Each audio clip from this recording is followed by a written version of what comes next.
The world's tallest statue అయిన statue of unity పేరు ఒక కాంగ్రెస్ పార్టీ లీడర్ది. అయినా బీజేపీ పార్టీ సర్దార్ వల్లభాయ్ పటేల్ గారి స్టాట్యూని ఎందుకు కట్టించారు అని డౌట్ వచ్చిందా? ఆఫ్టర్ ఇండిపెండెన్స్ 1947లో మన ఇండియాలో 562 స్టేట్స్ ఉండేవి. ఆ స్టేట్స్ కి కింగ్స్ ఉండేవారు అండ్ ప్రతి స్టేట్ కి ఒక కల్చర్ ఉండేది.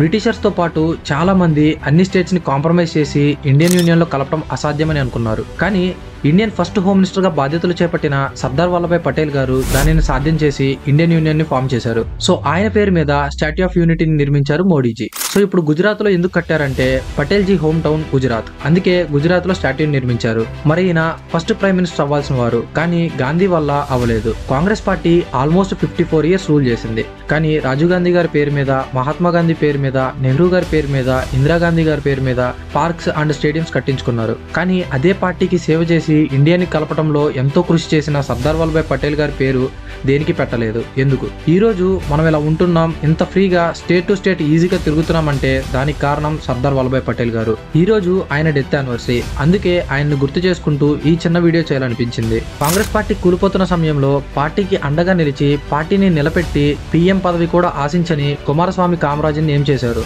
ఎంతసేపు వాళ్ళ ఫ్యామిలీ మెంబర్స్ కి ఇంపార్టెన్స్ ఇచ్చుకున్నారు, కానీ ఇండియాకి నిజంగా కాంట్రిబ్యూట్ చేసిన వాళ్ళకి ఇంపార్టెన్స్ ఇచ్చారా అని చాలా డౌట్స్ ఉన్నాయి. అండ్ మన ఛానల్లో కుమారస్వామి కామరాజ్ బయోగ్రఫీ ఉంది, ఇంట్రెస్ట్ ఉన్న వాళ్ళు ఒకసారి చూడండి. అండ్ ఈ టాపిక్ మీద ఒక ఫుల్ వీడియో చేసి మన యూట్యూబ్ ఛానల్లో పోస్ట్ చేస్తా. ఇంట్రెస్ట్ ఉన్న వారు సబ్స్క్రైబ్ చేసుకుని ఉంచండి.